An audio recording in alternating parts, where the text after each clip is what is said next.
আমার ড্রেসের কালেকশন গুলো তোমাদেরকে দেখানোর পরে এইভাবেই খাটে রয়েছে। আর দেখো খাটটা কত এলোমেলো রয়েছে। আর এত সুন্দর একটা রুমে খাট যদি অসুন্দর থাকে তাহলে একদমই ভালো লাগে না দেখতে। সেই জন্য ভাবলাম এখন গুছিয়ে পরিপাটি করে নেব। ড্রেসের কালেকশন গুলো তো তোমাদের সঙ্গে শেয়ার করেছি, কিন্তু ড্রেসের সঙ্গে পরার জন্য মানানসই কানের দুল, তারপর অন্যান্য যে গার্ডার ক্লিপ এগুলো কিনেছি সেগুলো অবশ্য তোমাদেরকে দেখানো হয়নি। যদি হাতে সময় পাই তাহলে অবশ্যই তোমাদের সঙ্গে শেয়ার করে দেব। তো এদিকে কথা বলতে বলতে আমি ঘরটাও খুব সুন্দরভাবে গুছিয়ে নিয়েছি। বিশেষ করে খাটটা গোছানো থাকলে ঘরটা এমনিতেই সুন্দর লাগে দেখতে। যখন থেকেই ঘুরতে যাব ভেবেছি তখন থেকেই আমি মনে মনে ভাবতাম আমি একটা ঘড়ি কিনবো। তো সেই জন্যই যে একটা ঘড়ি কিনে নিয়েছি, তো তোমাদের সঙ্গে এখন শেয়ার করব যে কি ঘড়ি কিনলাম।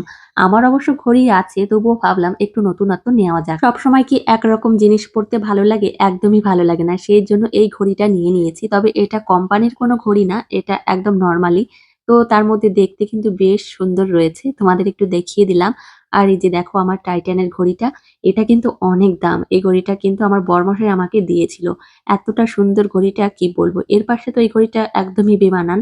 তবুও দুটো ঘড়িই কিন্তু খুবই সুন্দর। আর আমার মনে এখন শখ হয়েছে যে আমি একটা নতুন ঘড়ি পরবো, সেই জন্য কিনেই নিলাম। আমি মনে করি শখের বয়সেই শখগুলো পূরণ করা দরকার। শখের বয়সে শখগুলো পূরণ না করলে পরে আর এগুলো হয় না।